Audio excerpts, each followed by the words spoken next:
Hello, my name is Angie Hall and I'll be the coach. Today I'll be working with Liz Burden, who will be my athlete. I will be conducting 9 tests to determine where my athlete is physically and to establish a baseline.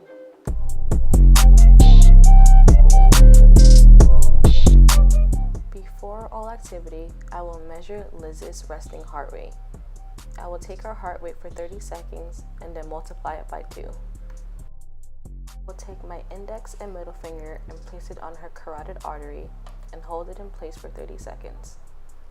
When I got her heart rate in 30 seconds, it was 31 beats per second. I multiplied by 2 to get 62 beats per minute as her resting heart rate.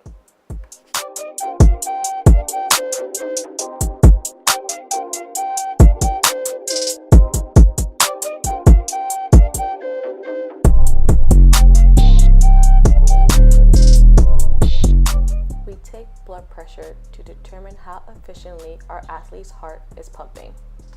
It could also help us determine if our athlete has any health problems such as hypertension.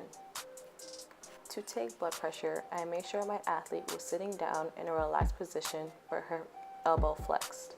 The cuff around her upper arm with the cuff's lower edge 1 inch above the antecubital fossa. I placed the stethoscope bell over the brachial artery just below the cuff's edge. I made sure the notch on the pump was turned all the way to the right to ensure that the air will pump efficiently throughout the cuff. I inflated the cuff until it reached 200 mmHg, and when I released, I listened for the first knocking sound, which is the systolic pressure, and then when I heard the last knocking sound, which is systolic pressure, I got her blood pressure, which was 115/60.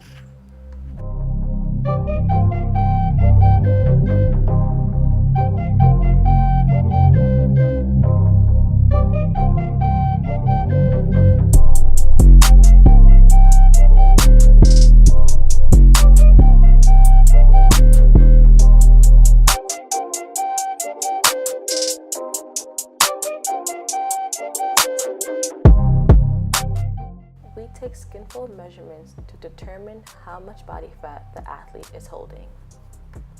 For a female athlete, there are 3 sites where we take our skin fold measurements: the tricep, the superilium, and the thigh. For the tricep, we measure halfway between the olecranon and the acromion process. To measure, we grasp the skin with a vertical fold.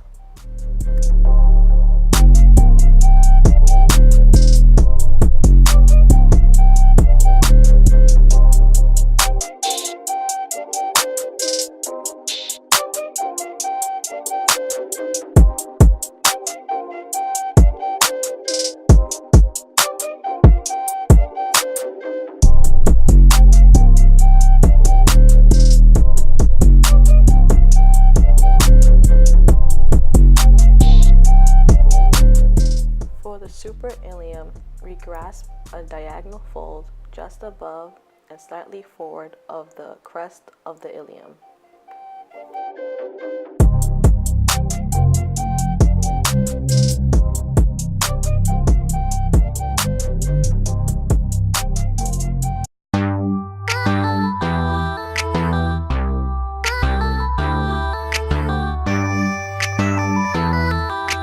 Jet Official Beats.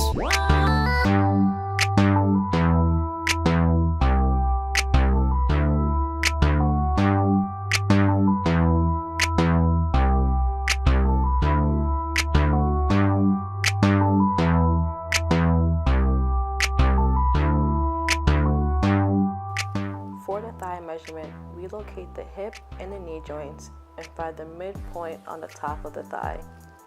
We grasp a vertical fold and pull away the skin from the muscle.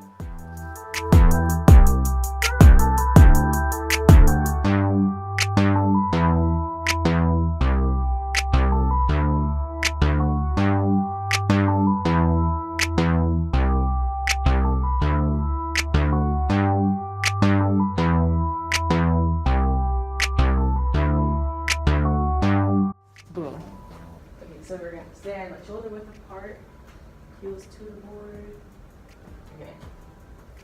make like a 90-degree angle of both.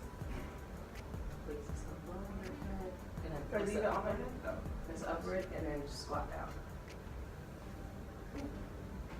That was hard. It's okay. That was weird. Can I just like move my feet out a little bit more? Okay, yeah. That was weird.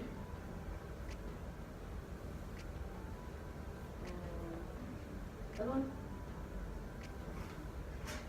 Okay. This is hard. Yeah, it is. It is. This test determines bilateral symmetrical mobility and stability of the hips, knees, and ankles. It also assesses bilateral symmetrical mobility of the shoulders. This test allows us to see if our athlete has any muscular imbalances.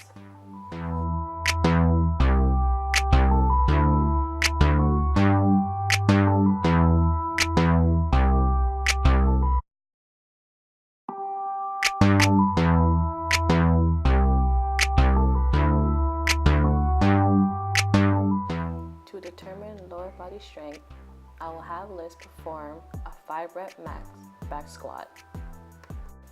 She will place a loaded barbell on her back that is not too challenging, but is not easy.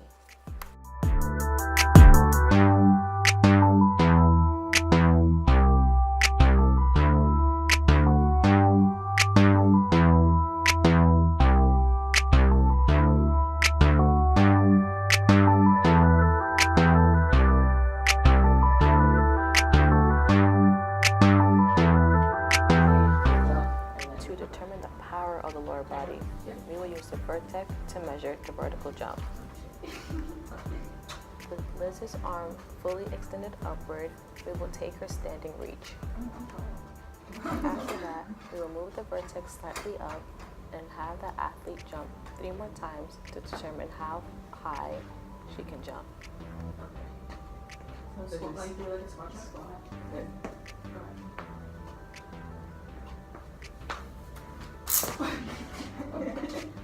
Not that. Oh, I'll use this. Out the way.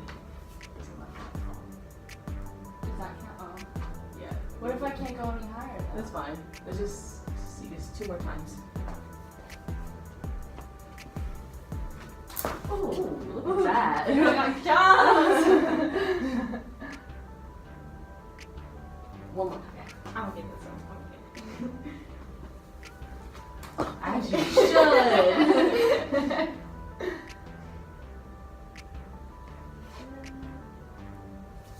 Not bad. To test cardiovascular endurance, Liz performed mile repeats. There was no set pace determined, but Liz was told to run a mile comfortably, but still push herself. The first mile she completed in 5 minutes and 45 seconds.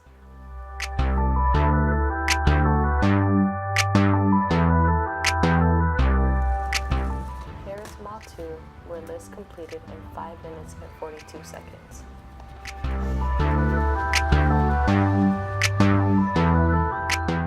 And this is mile 3, where Liz completed it in 5 minutes and 43 seconds. So almost there, let's go.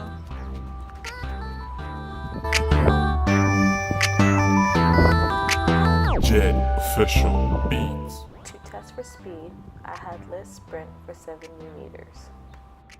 I chose the distance of 70 meters because that's the distance an endurance runner will run for stride outs after a practice.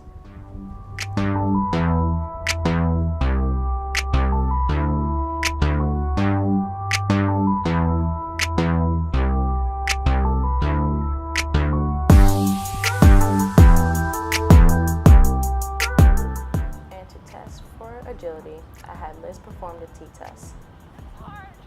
To perform this test, Liz sprinted from cone A to B, then shuffled laterally from left to right, back to the middle, and then back pedal to cone A.